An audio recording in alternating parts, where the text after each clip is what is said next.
Hello everyone, and welcome back to Nihongaku. The Treaty of Kanagawa has just been signed. Two trade ports have opened up to the forceful U.S. under the presidency of, what did I call him? Willard Fillmore last time? What did I call him last time? I don't remember. I think I called him Willard Fillmore or something. Millard Fillmore. Who, otherwise I'm sure most of you have never even heard of before. I, for one, probably heard of him, but I do not recognize his name for the life of me. I'm one of those few presidents that are forever forgotten. But anyway, that's the U.S. This is America. I mean, this is not America. This is Japan. Where were we? The country was in chaos. The emperor wanted to continue denying the U.S. incursions. The daimyo wanted to declare all-out war against the U.S. Whether or not they actually thought that was a good idea was another thing. Possibly it was just about a last-ditched attempt at honor, but I highly doubt it. Maybe they just didn't truly understand the forces they were up against. No matter what, there was a long period of strife. This period from 1853 to 1868 is called the Bakumatsu period. And despite the huge amount of political strife, it's actually not a terribly violent period. As foreigners continue to arrive, there are a couple incidents in which some Japanese loyalists or nativists or whatever attack and kill a couple. I don't remember if British diplomats. I think maybe somewhere, possibly in some other situations. There is a lot of kind of low-level revolting on the part of peasants and townspeople. Although for the most part, that revolting is kind of not. It doesn't really have that much of an aim. They're not super involved imperial loyalists who want to put the emperor back in power. They're just kind of it sounds silly, but they're just kind of revolting because it's the thing to do, because there's just kind of this almost anarchical state. I mean, the shogunate hasn't fallen yet, but there's a lot going on, and there's not a lot of agreement in Japan at this point. Let's make a garden here, and make a stable in Kyoto. I guess we might as well. Just gets us an extra production. It'd be pretty nice. So yeah, that's the Bakumatsu period for another 12 years or 6 turns.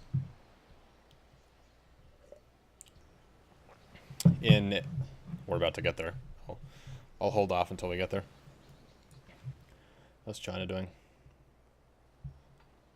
Oh my god, we have really fallen behind. That is rather unfortunate. What are we going to do about that?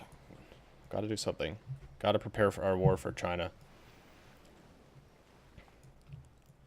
Let's see, in 1858, so the Treaty of Kanagawa was signed in 1954. In 1854. In 1858, the Harris Treaty, as it was known to the U.S., or the Unequal Treaty, as it was known to most Japanese, was signed.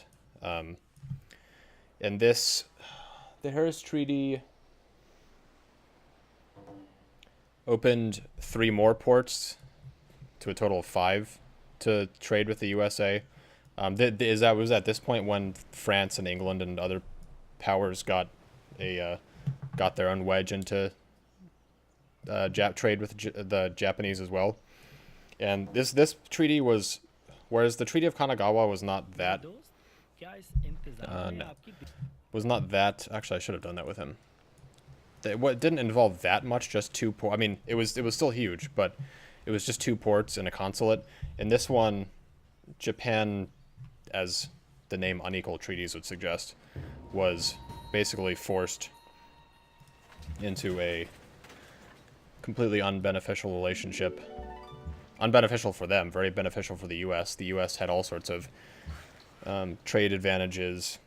They also had extraterritorial diplomatic, or I don't remember what the exact term for it is, but it's like extraterritorial diplomatic immunity or something, where like when Americans and other people were in Japanese territory, and if they were like attacked or something, their attack would be judged based on American law, not on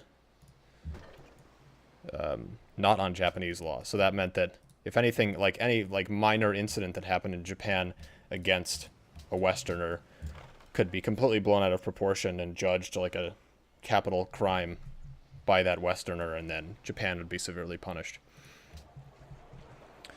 Let's see. Tokyo, ironclad.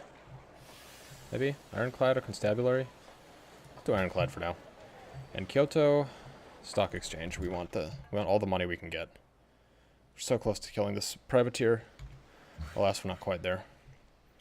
Okay, this worker has finished here. There's no land to improve in Kyoto, right? There's some land to improve in Osaka, so we're going to send this guy to Osaka. Kind of running out of land here. All these lancers here as well. These guys are not really going to be particularly useful. At least until they turn into anti-tank guns or whatever. Is that what lancers become? I don't remember. Darius has entered the atomic era. We're not even in the modern era yet. A research agreement. Ottomans and the Celts. Classic. Demographics. These used to be 11s and 12s, if I recall correctly. So, that's fine. Crop yield is not great, but then again, we do only have a severely limited number of cities compared to everyone else. Mogadishu election rigged. Okay. Oh, I forgot we put our spy there. What's this? World Congress infrastructure. Okay. Let's go to the World Congress. Greece has 18. We're doing alright with 7. More than most people. But Greece is really going pretty crazy. Okay. First tier. Could do something from happiness to help us a little bit. We currently have 5. So 5 plus 5 culture is not really going to be that great. I'd say maybe capitalism. I love the idea of just adopting capitalism as like a tenet of an ideology. Fine. That's actually hilarious timing for Japan to be adopting capitalism. I mean, that's kind of equating capitalism with the Industrial Revolution, but Japan began to experience its own Industrial Revolution as soon as pretty soon after the Bakumatsu period ended. Leaders of Japan made an effort to kind of, as I mentioned last episode, kind of catch Japan up with its Western peers. Okay, Dmitry Mendeleev. Rush Tech, I guess. That gets us replaceable parts. That gets us a little early. Which means we can start up. Which means we can start on the Statue of Liberty. Let's put it on production focus, please. Also going to do, I'm going to put it on, yeah, putting it on I'm just going to put it on non-manual or automatic specialist control, so it just does whatever it needs to. 'Cause I'm too lazy to completely organize all those guys. However, we do have our city over here. This looks like a good place to put this, kind of. There aren't any luxuries around here. However, there aren't any fish. Oh, there's whales. Actually, that's perfect. Do we have whales already? I don't remember. It's fine. We'll probably be able to continue expanding around here, so that's alright by me. For now, we should definitely make a harbor. In fact, we might even want to purchase a harbor. Now, let's just make a harbor for now. I'm just going to leave this privateer here just in case. Seems like a good idea. Okay, choose host. Unfortunately, we're pretty much not going to be able to do anything about Greece. Who can I vote for to make them like us? I'm going to vote for the Chinese. That might make them like us a little more. Might not. But I figure it's worth a try. We do have a new spy. This guy's taking a while in Persepolis, but it might still be worth it. Let's see. Let's look at potential. Yeah, Persia's potential is way down. I assume everyone else's probably is as well. Who do we want to... We could put this spy in Hanoi. India is incredibly far ahead. What the hell has happened here? Putting this guy in Hanoi. In fact, should we move this guy from Persepolis? I feel like we should. We probably should. I'm going to put him in Hanoi. Let's see. Because he should help us bring India down a little bit. And where can we put this guy? Let's see. Who's this? Vancouver. Vancouver wants a trade route. That's actually good. I'm going to put this guy... Do we need him in Vancouver? We might want to put him somewhere else. Actually, somewhere where Greece is would be excellent. Like Cape Town. Okay. Cape Town's at war with Hanoi. I like that. Okay, let's put this guy in Cape Town. I want to start robbing Greece of their alliances. Mogadishu, what's our relationship with Mogadishu right now? Still just neutral.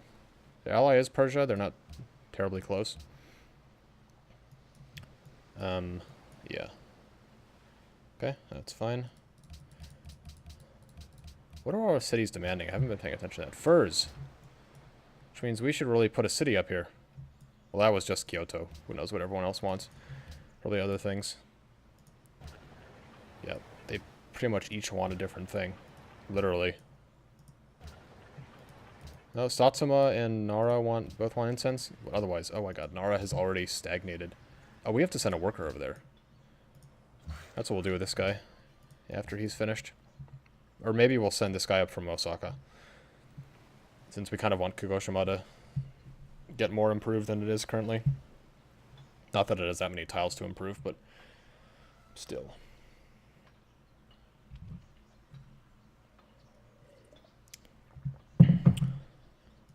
We're almost finished with radio. Plastics is next. And then we will do a heavy bout of catching up on the military side here. Which is going to be an absolute necessity.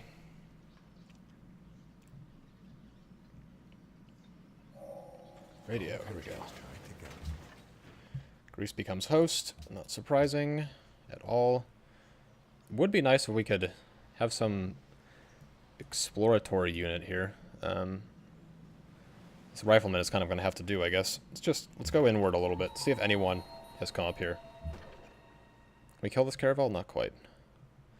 Alas. Satsuma. Look at all these wonders we can build. Oh my god, I haven't even seen a wonder in the production list for millennia. Okay, Satsuma. Granary, I guess? I can't believe you don't have a granary. It's kind of embarrassing. Okay. I love how else we still can't even upgrade knights yet. We're not even going to be able to for a long time. Or, actually, we're pretty close, but military science would take us 1 turn. I keep confusing this with another game that I'm playing. As I probably mentioned before. A pit boss game where I'm building the Brandenburg Gate. And then I saw the Brandenburg Gate there, and I saw we hadn't researched that tech, and I was thinking, like, how am I making the Brandenburg Gate without researching it? Osaka was going to make a great... 6 turns now? That's kind of annoying. At that point, it might not even be worth rushing this thing. Although, I feel like it still will be. Hopefully. How many turns would it take for stock exchange? Still 4. Yeah, we might just bring the Great Engineer down and rush Statue of Liberty anyway. If it overcompensates, we might be able to use that extra. If there is extra production, I'm really not sure how it works. If there is extra production, we can try to build one of these things. Great musician. Right? Beethoven. Just created great work. I guess we're not going to be doing any concerts. I think I still just have 40. That's not that bad. Satsuma. Finished your granary. Make a shrine. Jesus, Satsuma's really behind on these buildings. It's kind of weird. Osaka. Frigate. I forgot we got more iron. Which we will have to take advantage of. Oh, furs are right here. I don't even need to make a city up there. Duh. That's good. Not that I'm entirely against the idea of colonizing into Siberia here and going up here this direction, but we only have limited happiness right now. There's the coming up on the Great American Desert here. I wonder if the Grand... I as I mentioned before, I do not know my American geography at all. Probably one of my least... the places on which I have the least geographical knowledge. And I was gonna ask or wonder how they like represent the Grand Canyon in this, but then I remembered I have no idea where the Grand Canyon is. I mean, I would like make a guess that it's like around here somewhere, and maybe this is the Colorado River or whatever it is that goes to the Grand Canyon. Probably not anything close to that. Let's see. I'm gonna give this guy boarding party too. Yep. No, do not go into chat. Oh, well, they've really encroached over here. Jesus. Oh, goodness. I'm thankful... Thankfully, we at least have this one tile little thingamabobber here. Tokyo would be isolated from the rest of our civilization. Satsuma's churning out buildings like there's no tomorrow. Let's make a bank. Tokyo... Let's see...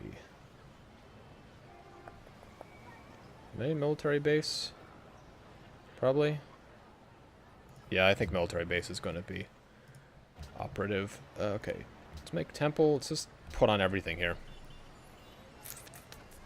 Lighthouse, Coliseum.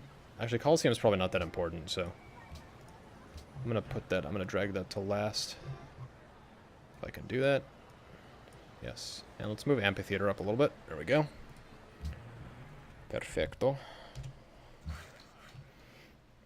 Osaka, lumber mill, I guess. They're doing pretty. Osaka's doing pretty well on food, despite a lack of food around their territory generally, which is kind of surprising, but I guess it's fine.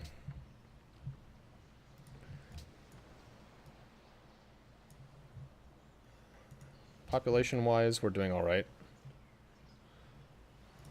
Persia does have the most population, which means they must have more cities than we can see, because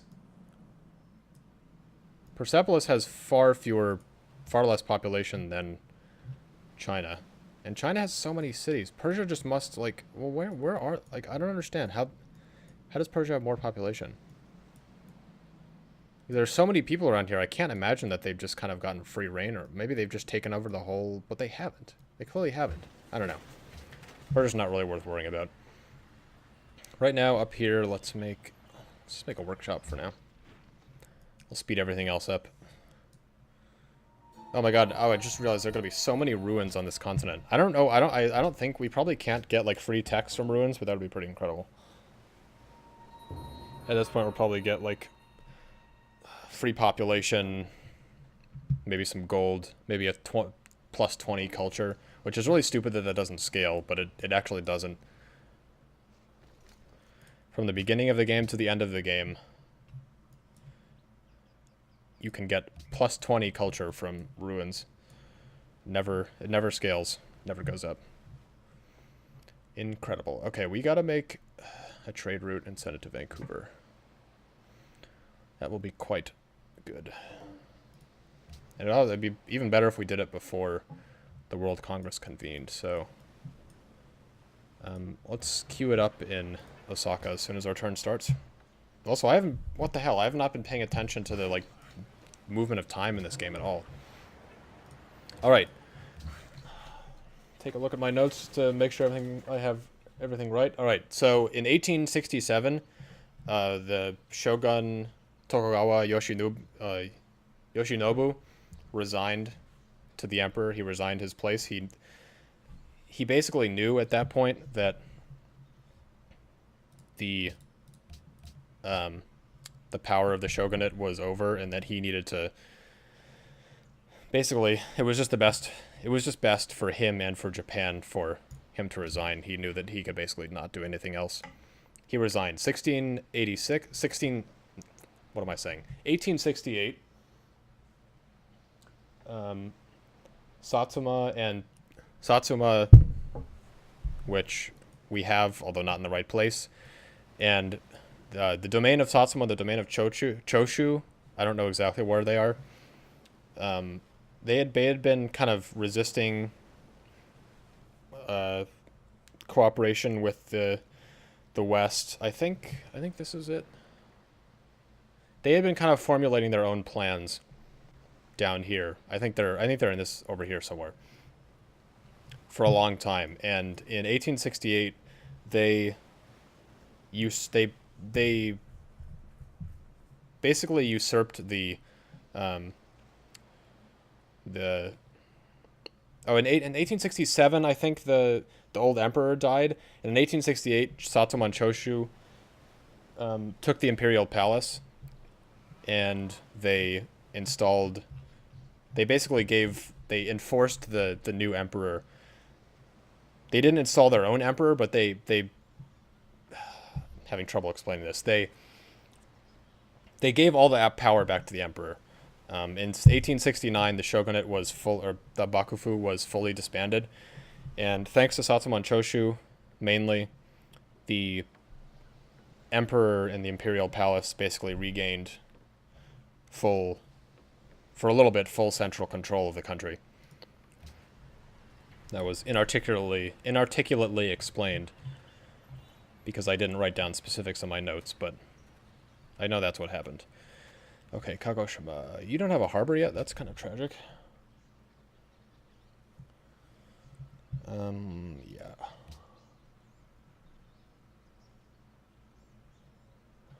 Yeah, so that 1868 marks the beginning of the Meiji period, named after the new emperor who took on the name Meiji, which literally means enlightened ruler, which, just like every other Japanese era, possibly with the exception of the Edo period, just like the name of every other period, with the exception of the Edo period, although I'm not actually sure what Edo means, but whatever, they're all just kind of given like buzzword names.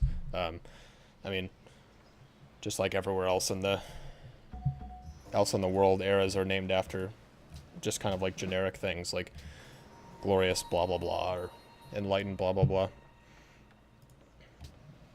Let's see, one of each. And that was big. After many hundreds of years of the shogunate in almost complete control, with the emperor just being a puppet in Japan, the emperor is now at the top again, and this does not last for a particularly long time. Where are we sending this? Can I send this to Vancouver from Kyoto? I assume not. No. Which means we are going to change this home city to Nagoya. Yeah, the emperor. So the emperor, in principle, again, is in full control here.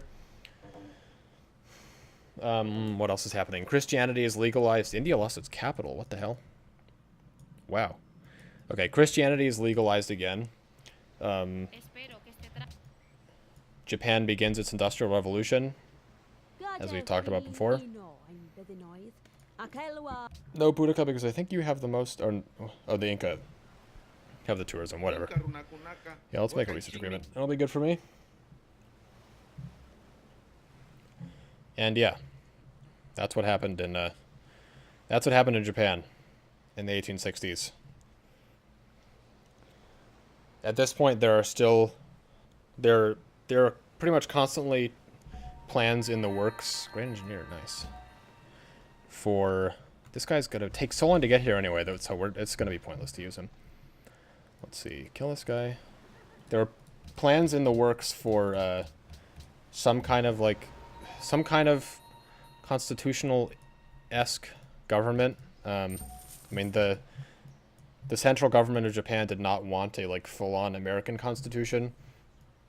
mostly because as they, at least they justified it with the rhetoric that the Japanese people, having just come out of like a long slumber, were not nearly ready enough for complete democratic power. But Greece, who cares about you? But they were still. This was kind of like things were moving a little bit closer and closer towards Western-style politics as well. Although things related to that mainly happened in the 1880s, so we'll have to wait till then to probably wait till next episode to talk about that. And speaking of next episode, I think we have basically come to an end of this episode. It's been going on for a long time. We have, with some ease and some difficulty, progressed through the Bakumatsu period and seen the end of Tokugawa rule, saw the resurgence of the emperor as the most powerful, as the leader of the central government of Japan. This period also, I forgot to mention, the 300 plus daimyo and the domains all across Japan that have been there for hundreds of years are slowly, or kind of progressively reduced down to, I don't know exactly what the number is, but maybe like 100 prefectures or something. And old daimyo, disloyal daimyo, are replaced with Satsuma and Choshu related authorities, and generally people who were friends with Satsuma and Choshu and the emperor and all those, that gang, tend to get the most power early in this period, at least. Otherwise, yep, that's it for this episode. Thank you guys very much for watching, and I look forward to seeing you next time. Bye bye.